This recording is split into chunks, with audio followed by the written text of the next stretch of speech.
बच्चों, आपने केंद्र सरकार के बारे में सुना है, आपने देखा भी है टीवी पर, हमारे प्रधानमंत्री जी हैं और बहुत सारे मंत्री हैं। हमारी राज्य सरकार को आपने देखा है, हमारे मुख्यमंत्री जी हैं और बहुत सारे अन्य मंत्री हैं, शिक्षा मंत्री हैं और भी बहुत सारे मंत्रियों के आप नाम जानते होंगे। ये हैं हमारी केंद्र सरकार और राज्य सरकार। एक और प्रकार की सरकार आपने देखी होगी, उसके आप शायद ज़्यादा करीब हैं, आप उनको व्यक्तिगत तौर पर जानते हैं, आपके गाँव के सरपंच और आपके गाँव के पंच, वार्ड पंच जो कि चुने जाते हैं, जो कि हम आप ही लोगों में से और हम ही लोगों के द्वारा चुने जाते हैं। इसी तरह आपने पंचायत समिति का नाम सुना होगा, प्रधान का नाम सुना होगा। पंचायत समिति सदस्यों के चुनाव होते हैं, वहाँ भी आपने अपने आसपास वोट डालते हुए अपने घर वालों को, अपने परिवार वालों को देखा होगा और कुछ समय बाद आप भी ऐसे चुनावों में वोट डालेंगे। इसी तरह जिला परिषद के बारे में आपने सुना होगा। तो इन सबको, जो आपकी जिला परिषद है, जो आपकी पंचायत समिति है, जो आपकी ग्राम पंचायत है, इस स्तर की सरकारों को कहा जाता है स्थानीय शासन, यानी कि उस जगह का उन्हीं लोगों के द्वारा शासन, उन्हीं स्थानीय लोगों के द्वारा शासन। इसके पीछे क्या सोच रही होगी? इसके पीछे ये सोच थी कि आपके क्षेत्र में जहां आप रहते हैं वहां किस तरह की विकास प्रक्रिया अपनाई जानी चाहिए, वहां क्या समस्याएं हैं, उनका उचित समाधान क्या है, ये बातें वहां रहने वाले लोगों से ज़्यादा अच्छे और कोई नहीं जान सकता। तो क्यों ना कुछ ऐसा किया जाए कि उस स्थान का शासन वहीं के लोगों को दे दिया जाए। इसीलिए अपने यहाँ सरपंच चुने जाते हैं, अपने ही आसपास के 2-4 गांव की जो आपकी ग्राम पंचायत होती है वहाँ का कोई व्यक्ति सरपंच बनता है, वार्ड पंच बनते हैं और फिर वो गाँव के विकास के लिए कार्य करते हैं। आप सीधे तौर पर उनसे मिलते हैं, उनके सामने अपनी समस्याएं रखते हैं और वो उन समस्याओं का समाधान अपनी शक्तियों के अनुरूप देते हैं। इसे कहते हैं स्थानीय शासन। तो आज का अपना यही है टॉपिक, स्थानीय शासन एक परिचय। आज अपन ले रहे हैं भारत का संविधान, सिद्धांत और व्यवहार पुस्तक का अध्याय 8 स्थानीय शासन। आज अपन थोड़ा सा परिचय प्राप्त करेंगे स्थानीय शासन के बारे में कि क्या है स्थानीय शासन। देखिए, इस अध्याय को पढ़ने से पहले अपन ये जान लें कि ये अध्याय पढ़ने के बाद में क्या क्या बातें अपन जान पाएंगे, किन किन बातों को अपन समझ पाएंगे। तो ये अध्याय पढ़ने के बाद में सबसे पहले तो आप ये जान पाएंगे कि स्थानीय शासन होता क्या है। दूसरा, स्थानीय शासकीय जो निकाय हैं उनका महत्व क्या है। मतलब निकाय मतलब जो ग्राम पंचायत हैं, जो पंचायत समिति हैं, जो जिला परिषद हैं, उनके होने का क्या महत्व है, कितनी महत्वपूर्ण है वो। संविधान के 73वें और 74वें संविधान संशोधन के अंतर्गत क्या क्या प्रावधान किए गए हैं, इस बात को आप जान पाएंगे। और ये क्या है 73वां 74वां संविधान संशोधन, आगे के वीडियोस में अपन जानेंगे। बहुत ही इम्पोर्टेंट संशोधन है, बहुत सारी कंपटीशन एग्जाम्स में भी इनके बारे में पूछा जाता है। तो इस अध्याय में आप इनका विस्तार से अध्ययन करेंगे। स्थानीय शासकीय निकायों के काम क्या हैं और उनकी जिम्मेदारी कौन कौन सी है, इन चीज़ों के बारे में अपन अध्ययन करेंगे। अपन इस चैप्टर की ओर आगे बढ़ें, अपन आगे इसके बारे में अध्ययन करें, इससे पहले मैं आपके साथ एक कहानी शेयर करना चाहती हूँ। ये कहानी है मध्य प्रदेश राज्य के सीहोर जिले की एक ग्राम पंचायत जमनिया तालाब की। उस ग्राम पंचायत की एक महिला सरपंच चुनी गई 1995 के अंतर्गत आरक्षित सीट से। आप सभी ने सुना भी होगा अपने चुनावों में, जब आपने इस बार महिला की सीट आई है, इस बार SC/ST की सीट आई है, इस बार OBC की सीट आई है, ये किस तरह आती हैं, क्यों आती हैं, ये अपन इसी अध्याय के अंतर्गत समझेंगे कि ऐसा क्यों होता है। आप सुनते हो कई बार कि इस बार तो महिला की सीट आई है, मतलब कि सरपंच महिला ही बनेगी, ऐसा सुना होगा आपने। ऐसा क्यों होता है, किस तरह होता है, ये अपन जान लेंगे। लेकिन इससे पहले अपनी कहानी पूरी करते हैं।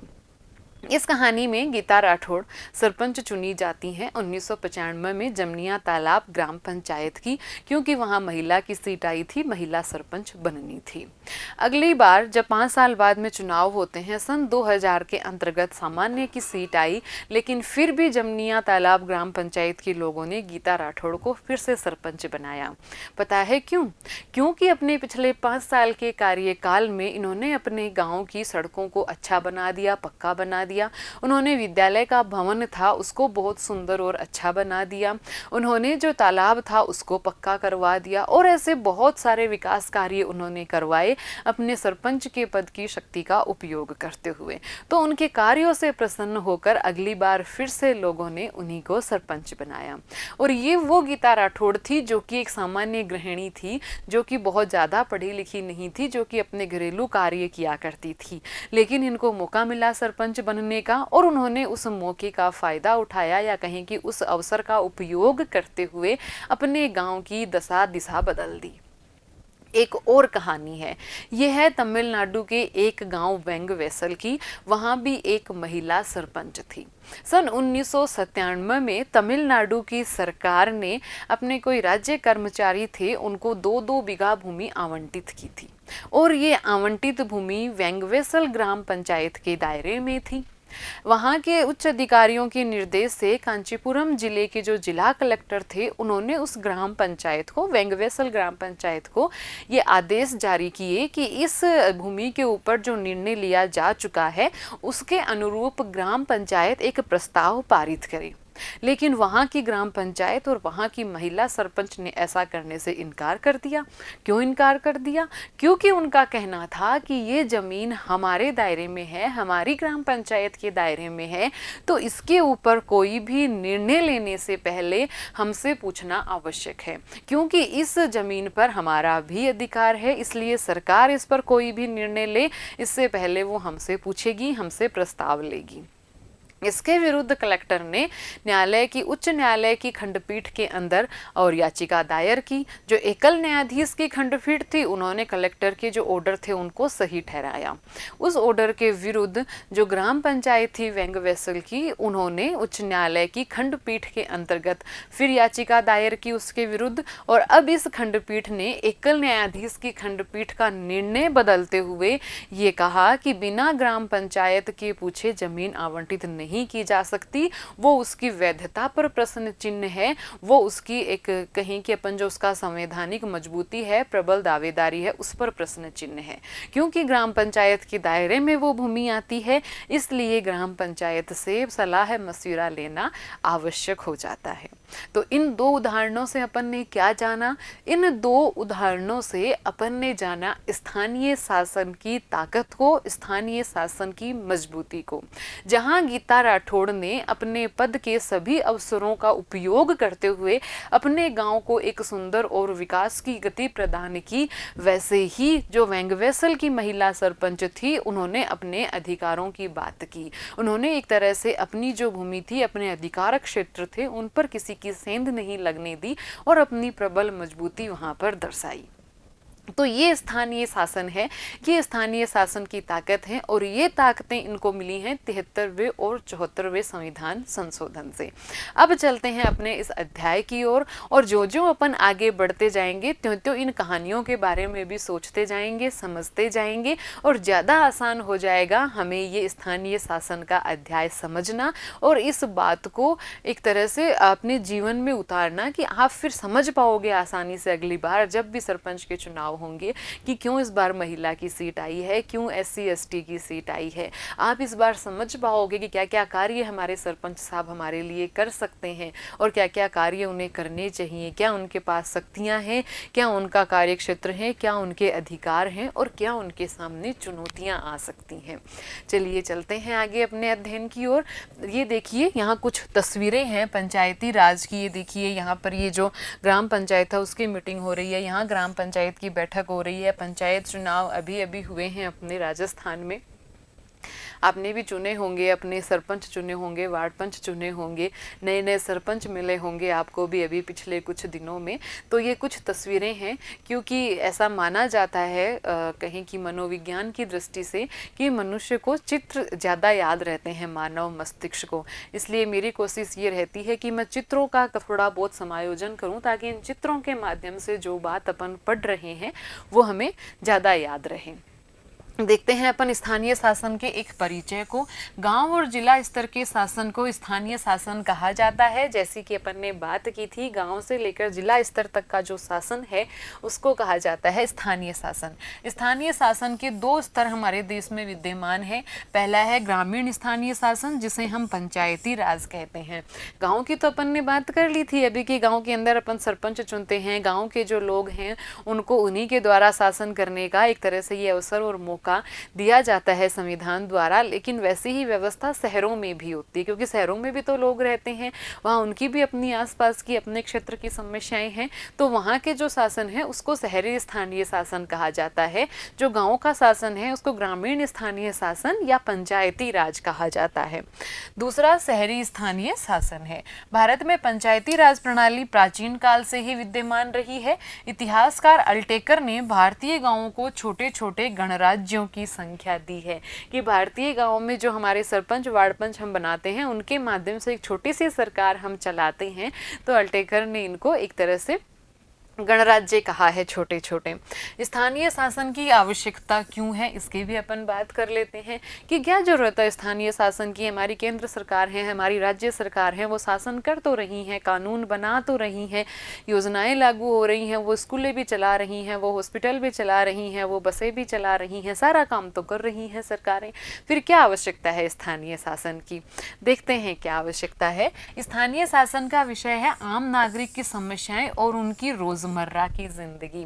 ये बात ठीक है, हमारे लिए स्कूल खोल सकती है राज्य सरकार, हमारे लिए सड़कें बनवा सकती हैं राज्य सरकार, लेकिन वहाँ जो स्थानीय जीवन है, रोजमर्रा की समस्याएं हैं, वो वहाँ के रहने वाले वासिंदे ही जान सकते हैं कि हमारे यहाँ किस तरह की हमें स्कूल की आवश्यकता है, कितना दूर विद्यालय का भवन है, बच्चे किस तरह से वहाँ तक पहुँचेंगे, कुछ बच्चे नहीं जा पाते, उनके लिए क्या व्यवस्था होनी चाहिए। तो इस तरह की जो रोजमर्रा की बातें हैं वो हमारी उच्च सरकार तक हम नहीं पहुंचा सकते। वो बातें हमारे आस पास रहने वाले हमारे जनप्रतिनिधि हैं वो ज़्यादा अच्छे से, ज़्यादा बेहतर तरीके से समझ सकते हैं। स्थानीय शासन की मान्यता है कि स्थानीय ज्ञान और स्थानीय हित लोकतांत्रिक फैसला लेने के लिए अनिवार्य घटक है। ये बात सही है कि जब उस जगह की समस्याओं का, उस जगह की बातों का आपको पता ही नहीं होगा तो फिर उस जगह के बारे में कोई भी निर्णय कैसे ठीक ढंग से लिया जाएगा। लोकतांत्रिक निर्णय लेने का मतलब है कि वहाँ जनता की उसमें भागीदारी हो। तो सारी की सारी बातें जनता राज्य सरकार तक तो पहुँचा नहीं सकती, लेकिन जो हमारी स्थानीय सरकारें हैं, क्योंकि उनका छोटा सा क्षेत्र होता है, थोड़े से लोग होते हैं और हमारे जो सरपंच हैं, स्थानीय शासन के जो जनप्रतिनिधि हैं, उनको हर कोई जानता है, तो यहाँ फैसला लेना ज़्यादा लोकतांत्रिक हो जाता है, मतलब लोगों की ज़्यादा भागीदारी हो जाती है। स्थानीय शासन लोगों के सबसे नज़दीक होता है, एकदम सही बात है ना, ये सबसे नज़दीक होता है स्थानीय शासन लोगों के, और इस कारण उनकी समस्याओं का समाधान तेजी से और बहुत कम खर्चे में हो जाता है, क्योंकि वहीं का वहीं समाधान करना है, इसलिए बहुत तेजी से भी हो जाता है और बहुत कम खर्चे में भी हो जाता है। स्थानीय शासन लोगों के स्थानीय हितों की रक्षा में अत्यंत कारगर साबित हो सकता है। जो लोगों के स्थानीय हित हैं, मान लीजिए कि आपके गाँव में हॉस्पिटल नहीं है, या फिर वो जैसा भी है उसकी बिल्डिंग अच्छी नहीं है, या फिर वहाँ पर जो डॉक्टर हैं, नर्सेज हैं, उनकी सीट खाली हैं, उन पर कोई अभी तक आया नहीं है। जैसे आपके स्कूल है, वहाँ पर स्कूल में अगर आपके बहुत सारे पद खाली हैं, शिक्षक ही नहीं हैं, तो ये बातें ज़्यादा आसानी से, ज़्यादा अच्छे से आपका जो स्थानीय शासन है वो समझ पाता है और वो इसके प्रयास कर सकता है, वो इस बात को उच्च स्तर तक ले जा सकता है। ऐसे ही जैसे कि पेयजल की व्यवस्था गाँव में अच्छी नहीं है, तो जो स्थानीय शासन है वो इस व्यवस्था को अच्छी बना सकता है। गांव में साफ सफाई की बात है तो कहाँ ज़्यादा गंदगी है, किस वजह से गंदगी है, कौन सी नालियाँ खराब हैं, ये सारी की सारी बातें वहीं के रहने वाले स्थानीय शासन को ज़्यादा अच्छे से समझ में आएंगी, ज़्यादा अच्छे से दिखेंगी और वो उनका तुरंत समाधान भी कर पाएंगे। स्थानीय शासन के स्तर पर आम नागरिक को उसके जीवन से जुड़े मसलों, जरूरतों और उसके विकास के बारे में फैसला लेने की प्रक्रिया को शामिल किया जा सकता है।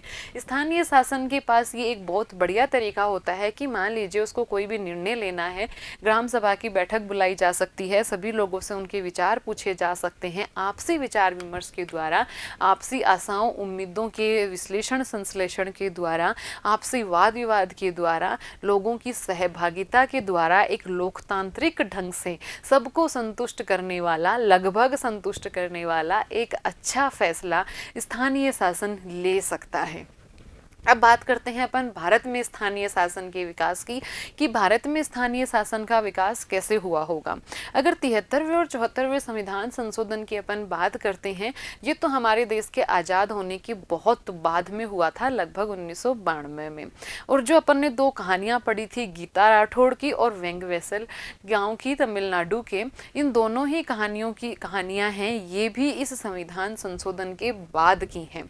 तो पहले क्या हुआ था, क्या था भारत में स्थानीय शासन? देखिए, प्राचीन भारत की अगर अपन बात करें तो प्राचीन भारत में इस तरह की व्यवस्थाएं थी, इनको सभा कहा जाता था। बाद में धीरे धीरे इन्होंने पंचायतों का रूप ले लिया। मतलब कि स्थानीय जो हमारा जो प्राचीन भारत है, उसमें ऐसी स्थानीय शासन की जो संस्थाएं हैं, उनके तत्व अपन को मिलते हैं, उनके बीज अपन को मिलते हैं। और जो हमारा इतिहास है वो हमें बताता है कि हमारे भारत में हमेशा से ही ऐसी व्यवस्थाएं थी। लेकिन बाद में हमारा भारत विदेशी शक्तियों के गुलाम हुआ। तो गुलाम होने के बाद में 1882 के अंतर्गत जो वायसराय आए थे हमारे लॉर्ड रिपन, उन्होंने सबसे पहले इस तरफ कदम उठाने का प्रयास किया। उनकी ये मानसिकता थी कि स्थानीय शासन की जो संस्थाएं हैं उनका विकास किया जाना चाहिए। धीरे धीरे उनका विकास हुआ, लेकिन बहुत धीमी गति से हुआ। 1919 के अधिनियम में भी थोड़े बहुत उनको कहीं कि अपन उनके प्रयास हुए स्थानीय शासन की स्थापना के। फिर 1935 के अधिनियम में भी हुए।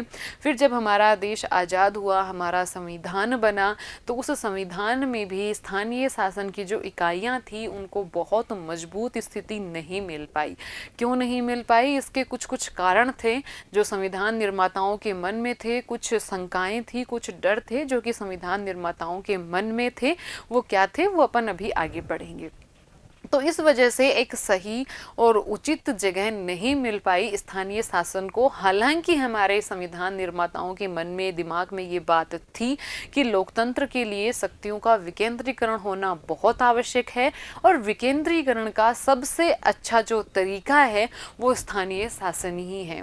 और जो अपने महात्मा गांधी हैं, राष्ट्रपिता, वो तो इन स्थानीय शासन की संस्थाओं के पुरजोर समर्थक थे। वो ये कहते थे कि जो हमारी सर्वाधिक जो शक्तियां हैं वो इनको ग्राम पंचायतों को होनी चाहिए, जिला परिषदों को होनी चाहिए, पंचायत समितियों को होनी चाहिए। यानी कि ज़्यादा शक्तिशाली निकाय अगर होने चाहिए देश में तो वो ये होने चाहिए।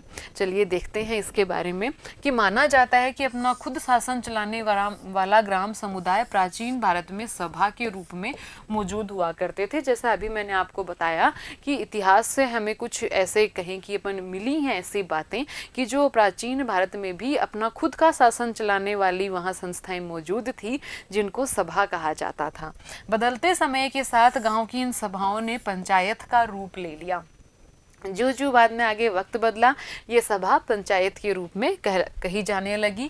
आधुनिक समय में वायसराय थे लॉर्ड रिपन। मैंने बताया अभी आपको, स्थानीय निकायों को बनाने की दिशा में इन्होंने पहलकदमी की, और उस वक्त इसे मुकामी बोर्ड या लोकल बोर्ड कहा जाता था। लॉर्ड रिपन ने जो ये संस्थाएं बनाई, इनको इन्होंने मुकामी बोर्ड कहा या लोकल बोर्ड कहा। गवर्नमेंट ऑफ इंडिया एक्ट 1919 के बनने पर अनेक प्रांतों में ग्राम पंचायत बने, और 1935 के गवर्नमेंट ऑफ इंडिया एक्ट के बाद भी ये प्रवृत्ति जारी रही। मतलब कि 1919 का जो भारत सुधार अधिनियम था, उसके अंतर्गत ग्राम पंचायतों की स्थापना की गई, और 1935 का जो अधिनियम आया तब भी ये प्रवृत्ति लगातार जारी रही। महात्मा गांधी जी के विचार अपन देखते हैं, क्या कहते हैं गांधी जी, और फिर बाद में हमारे संविधान निर्माताओं ने कैसे इस गांधी जी की बात को याद रखते हुए प्रयास किए स्थानीय शासन संस्थाओं की स्थापना के, और ऐसा क्या कारण रहा कि वो ज़्यादा मजबूत इनको नहीं बना पाए।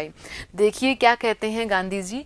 गांधी जी कहते हैं, भारत की आज़ादी का मतलब होना चाहिए समूचे भारत की आज़ादी। आज़ादी की शुरुआत सबसे नीचे से होनी चाहिए। इस तरह हर गांव एक गणराज्य होगा। इसका मतलब यह है कि हर गांव को आत्मनिर्भर और अपने मामले में खुद निपटाने में काबिल होना पड़ेगा। अनगिनत गांवों से बने इस ढांचे में आगे की ओर फैलते और ऊपर चढ़ते दायरे होंगे। जीवन एक पिरामिड की तरह होगा, जिसमें शीर्ष आधार पर टिका होगा। देखिए कितनी सुंदर बात कही गांधी जी ने। गांधी जी क्या कहते हैं कि हर गांव है वो एक गणराज्य होगा, हर गांव आत्मनिर्भर होगा और अपने मामले को खुद निपटाने में काबिल होगा। गांधी जी इस तरह के भारत की कल्पना करते थे कि हर गांव आत्मनिर्भर हो, अपने मामले खुद निपटाए और वो आधार है, इस आधार पर हमारा शीर्ष टिका होगा। तो बहुत सुंदर बात इन्होंने कही। इनकी बातों से ये झलकता है कि वो हमारे जो स्थानीय शासन था उसको कितना मजबूत बनाना चाहते थे, कितना शक्तिशाली बनाना चाहते थे। और उनका ये मानना था कि अगर गांव आत्मनिर्भर होंगे, गांव अपनी शासन व्यवस्था स्वयं संभाल लेंगे तो हम एक बहुत सुंदर अच्छे भारत का निर्माण कर सकते हैं। लेकिन हमारे संविधान निर्माता हैं कि वो हमारे संविधान में इस स्थानीय शासन को कोई बहुत ज़्यादा महत्व नहीं दे पाए। इसका क्या कारण था, इसका क्या कारण रहा होगा? जबकि वो देना चाहते थे, उन्होंने देखा था कि ब्रिटिश जो भारत है, ब्रिटिश राज के अंतर्गत जो हमारा भारत है, वहाँ पर बहुत ज़्यादा शक्तियाँ थी वायसराय के पास, गवर्नर जनरल के पास। तो गवर्नर जनरल के पास ज़्यादा शक्तियों का उन्होंने जो अपना अनुभव किया था कि उसकी वजह से कितना शक्तियों का केंद्रीकरण हो जाता है। और अगर इस तरह का हम शक्तिशाली केंद्र का निर्माण कर देंगे तो शक्तियों का विकेंद्रीकरण की जो हम सिद्धांत लेकर चल रहे हैं, जो मूल्य लेकर चल रहे हैं, शायद कहीं उसको पीछे छोड़ देंगे। इसलिए उनका ये मानना था कि शक्तियों का विकेंद्रीकरण होना बहुत आवश्यक है और इसलिए स्थानीय संस्थाएं, स्थानीय शासन की संस्थाएं बनाना बहुत आवश्यक है। ऐसा मानने के बावजूद स्थानीय शासन की जो हमारी संस्थाएं थी वो संविधान में एक महत्वपूर्ण स्थान प्राप्त नहीं कर पाई। उनको राज्य सूची के विषय में डाला गया, यानी कि जो स्थानीय शासन की संस्थाएं हैं उन पर राज्य सरकारें हैं वो कानून बनाएंगी, उन पर जो भी कानून बनाने हैं, जिस तरह की उनको शक्तियां देनी है, जिस तरह की उनको जिम्मेदारियां देनी है, ये सारा का सारा निर्धारण हमारे संविधान निर्माताओं ने राज्यों की सरकारों पर छोड़ दिया था। देख लेते हैं अपन, संविधान में स्थानीय महत्व को उचित, स्थानीय शासन को उचित महत्व नहीं मिला। उन्होंने स्थानीय शासन को राज्य सरकारों का विषय दे दिया। मैंने आपको पहले भी बताया था कि 3 सूचियों में विभाजन किया गया था, संघ सूची, राज्य सूची और समवर्ती सूची। उसमें से संघ सूची पर कानून बनाती है केंद्र सरकार, राज्य सूची पर राज्य सरकारें, समवर्ती सूची पर राज्य सरकारें और केंद्र सरकारें। तो राज्य सरकारें जिन विषयों पर कानून बनाएंगी उन विषयों में एक विषय था स्थानीय शासन। नीति निर्देशक तत्वों में इनको सिद्धांत दिया गया। भाग 4 में नीति निर्देशक तत्व हैं और हम सभी जानते हैं भाग 3 में है मूल अधिकार। जो भाग 3 है वो न्यायालय में वाद योग्य है, यानी कि अगर आपके मूल अधिकारों की रक्षा नहीं होती है, किसी तरह से आपको आपके मूल अधिकारों से वंचित किया जाता है, तो आप न्यायालय में जा सकते हैं, न्यायालय की शरण प्राप्त कर सकते हैं। न्यायालय उसमें हस्तक्षेप करेगा और आपके अधिकार आपको दिलवाएगा। लेकिन जो भाग 4 है जिसमें नीति निर्देशक तत्व हैं वो वाद योग्य नहीं है। अगर राज्य उन नीति निर्देशक तत्वों की पालना नहीं करता है तो आप न्यायालय में जाकर ये नहीं कह सकते कि राज्य से इनकी पालना करवाई जाए। तो स्थानीय शासन को नीति निर्देशक तत्वों में डाला गया जो कि न्यायालय में वाद योग्य नहीं है, जो कि अपन कहें कि एक आवश्यक नहीं है कि राज्य उसका पालन करे ही करे। वो एक निर्देश है, इन निर्देशों के तहत लोकतांत्रिक शासन प्रक्रिया को अपनाते हुए राज्य उनका पालन करते हैं। अब देखिए, ग्रामीण भारत में जाति पाति और फूट का बोलबाला था। डॉक्टर भीमराव अंबेडकर के भी दिमाग में ये बात थी और जवाहरलाल नेहरू भी इस बात से चिंतित थे कि हम स्थानीय शासन की संस्थाएं अगर बना लेते हैं, अगर जो हमारा स्थानीय शासन है, हमारी जो ग्राम पंचायत है, उसको हम शक्तिशाली बना देते हैं तो ऐसा ना हो कि एक जाति है वो अन्य सभी जातियों पर हावी हो जाए, उन पर अत्याचार करे, उनका शोषण करें। क्योंकि उस वक्त जब हमारा देश आजाद हुआ था, हमारे ग्रामीण समुदाय में, हमारे ग्रामीण भारत में जाति पाति बहुत ज़्यादा थी, अस्पृश्यता बहुत ज़्यादा थी, उच्च जाति निम्न जाति इस तरह का भेदभाव बहुत ज़्यादा था।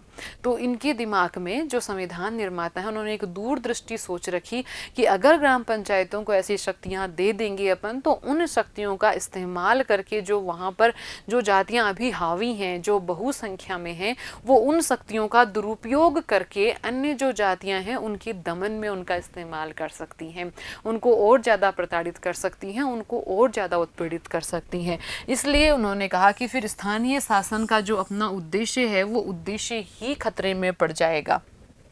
स्थानीय शासन का उद्देश्य क्या था कि सभी लोगों का कल्याण हो, सभी की समस्याओं का समाधान हो, स्थानीय स्तर की समस्याएं स्थानीय स्तर पर ही सुलझा ली जाएं।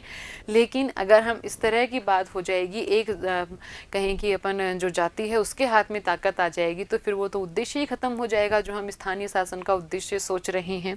एक और था कि उस वक्त देश के विभाजन की खलबली मची हुई थी। जब हमारा संविधान बन रहा था, हमारा देश आज़ाद हुआ था, बहुत ज़बरदस्त सांप्रदायिक दंगे हुए थे, रक्तपात हुआ था, बहुत सारी जानें गई थी, बहुत इधर से उधर विस्थापन हुआ था लोगों का। तो उस खलबली के माहौल में इस तरह का दोबारा ऐसा कुछ नहीं हो, इस तरह की कहेंगे अपन ऐसे दंगे, ऐसे रक्तपात, ऐसे लोगों की मार काट ना हो, इसलिए हमारे संविधान निर्माताओं के मन में ये बात थी कि केंद्र को हम इतना शक्तिशाली बनाएं, इतना मजबूत बनाएं कि इन अप्रिय स्थितियों में, इन आपातकालीन घटनाओं से वो देश को बचाने में सक्षम बन सके। तो उस विभाजन की खलबली के मद्देनजर भी उन्होंने स्थानीय शासन को ज़्यादा शक्तियां देने की बजाय केंद्र को मजबूत बनाने पर ध्यान दिया, ताकि केंद्र इस तरह की जो अप्रिय घटनाएं हैं और जो एक तरह से अपन कहें कि अमानवीयता की हदें हैं, उनसे निपटने में केंद्र एक शक्तिशाली भूमिका निभा सके, अहम भूमिका निभा सके। तो ये जाना अपन ने कि क्या होता है स्थानीय शासन। इसमें अपन ने ये भी जाना कि अपने स्वतंत्रता से पहले स्थानीय शासन जो था वो किस स्थिति में था, किस तरह से स्थानीय संस्थाओं का विकास हुआ था, और संविधान निर्माता हैं वो क्यों नहीं संविधान में इसको एक महत्वपूर्ण स्थान नहीं दे पाए, क्यों नहीं दिया उन्होंने, उनके मन में क्या शंका थी, क्या समाधान थे, उन्होंने स्थानीय शासन को राज्य सूची के विषय में डाला। क्या चाहते थे महात्मा गांधी जी की भारत की आज़ादी का मतलब हमारे सारे के सारे गांव गणराज्य बने। अगले वीडियो में अपन जानेंगे 73वें 74वें संविधान संशोधन के बारे में, और जानेंगे कि उस परिप्रेक्ष्य में आज हमारी स्थानीय शासन की संस्थाओं ने कितना विकास किया है, कैसे उन संशोधनों का क्रियान्वयन हुआ है। अभी अपन लेते हैं कुछ क्वेश्चंस। पहला क्वेश्चन, स्थानीय स्वशासन से आप क्या समझते हैं? इतना पढ़ने के बाद आप बेशक बहुत अच्छे से समझ गए होंगे क्या मतलब है स्थानीय स्वशासन का। स्थानीय लोगों का, स्थानीय लोगों के हाथ में शासन। भारत के मूल संविधान में स्थानीय स्वशासन को यथोचित महत्व नहीं मिलने के क्या कारण रहे, ये भी अभी अभी अपन ने पढ़े कि क्या शंका थी हमारे संविधान निर्माताओं के मन में, क्या कारण थे संविधान निर्माताओं के दिमाग में, जिसकी वजह से स्थानीय शासन है वो हमारे मूल संविधान में बहुत अच्छी और बहुत मजबूत स्थिति प्राप्त नहीं कर पाया था। धन्यवाद।